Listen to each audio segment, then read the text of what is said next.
So what's up, guys? It's AAA or Alex's Anime Art, and I'm back with another video. And today I'm going to be sharing my thoughts on a new shonen on the scene called Tokyo Revengers. That's pretty much just related to gang stuff and time travel. So sounds pretty interesting. But without further ado, we're just going to get into my thoughts on what I thought about like the show and all and the episodes I've seen so far. Oh yeah, like the video, and subscribe, turn on notification bell, all that stuff. Just do it. But let's just get into my thoughts on what I think about Tokyo Revengers and stuff.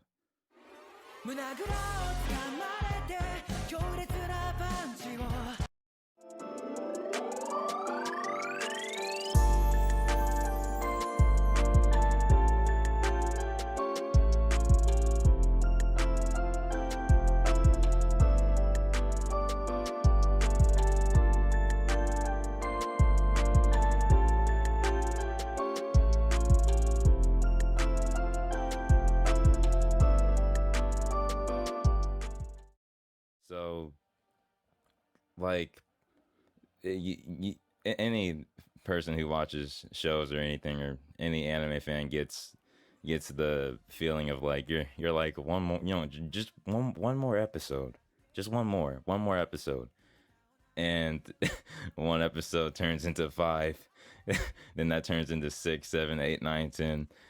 You guys pretty much get that. That's what it was like for me when I was watching Tokyo Revengers. Like, I said, I was only gonna watch the first seven episodes to review it, but I pretty much ended up watching, I think, about what, like 14 episodes of it.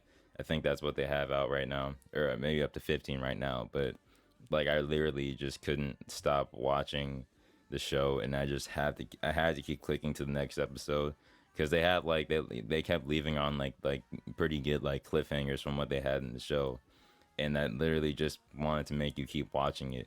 Like, I couldn't stop. And I think what, like, the thing that drew me in about it was like the plot of like what was going on. Like, essentially, uh, Hanagaki Takemichi. I don't know if I'm saying it backwards with the way Japanese say it, but Takemichi. I'm just gonna call him that. Pretty much was a boy who like peaked in popularity, clout, in middle school, and after that, his life became mediocre. One day, he gets pushed in front of a train and has his life flash before his eyes, but realizes he's back in his middle school years, his years he considered his peak years. And but with that, he finds out he's able to go back 12 years in the past of that day he was in. So with that, he pretty much finds out about that, and he tries to save people in the future who ended up dying in the future due to certain circumstances and stuff, like the girl he was with and all that stuff. But not to spoil too much about that, but that's pretty much, he just finds out he has like some superpowers, and that's activated through a handshake with what's his name, Naoto Tachibana. Uh that was pretty much the brother, the younger brother of the sister who died in that present time. But that's pretty much the synopsis. That's pretty much um, the main plot. I really like the action scenes in here. Or, I mean, it would have to have good action scenes. It's about like it's about gang related activities and stuff. It has to have good action scenes and good animation, or at least I would say that's a must if it involves that type of stuff. Because like,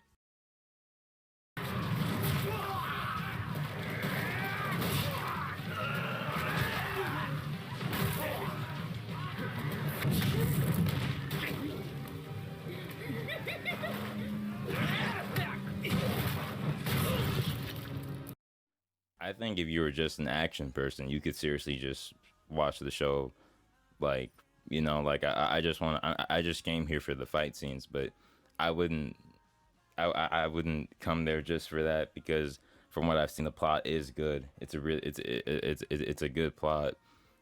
It should be enough to interest you and not just be like just about fight scenes like Baki or Dragon Ball Z or something like that. Like it has a good plot, and I really think like it's I really think it's just like an interesting show, and you can pay attention to the plot too. It's not just like about brain dead fighting. Obviously, it involves time travel and all that type of stuff.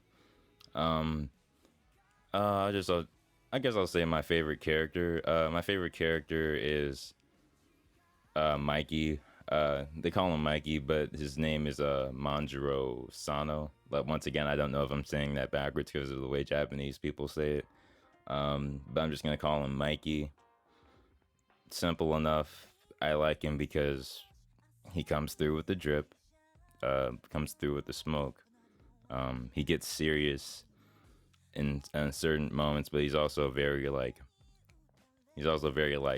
laid back and cool, but also can be very like super serious at the same time. So he's a really cool character. He's my favorite character in the show.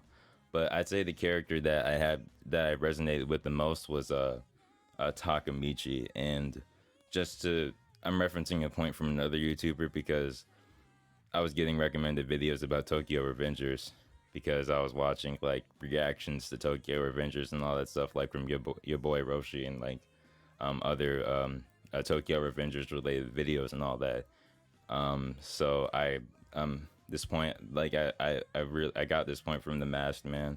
Um, Check him out. Go subscribe to him. He's another anime and manga YouTuber that drops like that type of content and recommendations and stuff like that. But to reference a point from him is that he mentioned that Takamichi is a character that is not able to physically impose his will to get what he wants or to get things to go his way. But the thing that he has is the perseverance that can inspire the people like Mikey and Draken and other, I guess, captains in the Tokyo Manji gang, which they call Toman for short, just to tell you guys about their gang name. But he has the perseverance that is able to inspire people who are able to physically impose their will, because we see Mikey, Mike, we know Mikey comes through with the smoke all the time. He's he's just strong. He's able to fight. He hangs with a lot of people. Draken, tall dude, dragon tattoo on the side of his head. He's tall, strong. He can fight other people, and he's able to fight, and he's able to hold his own.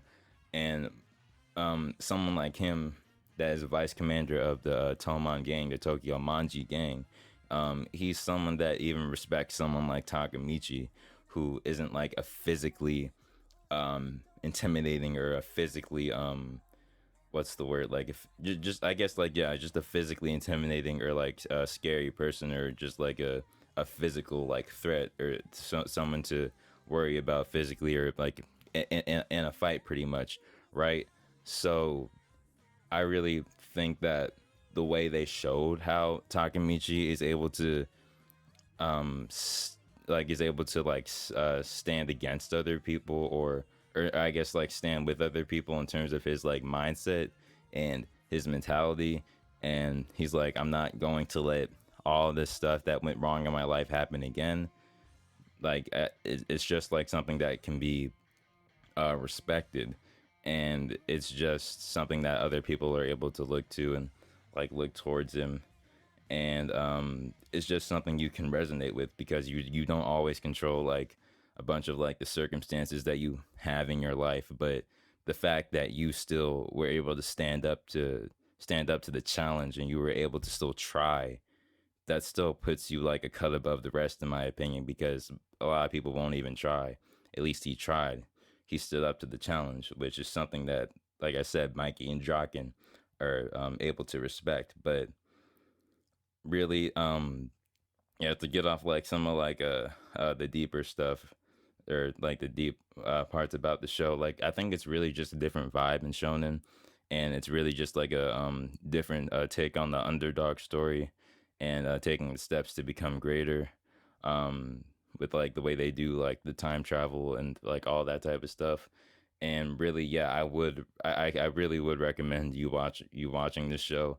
if you're looking for something different from like traditional shonen and stuff like that, I'd give it a watch. Good action, good characters, good themes, relatable main character.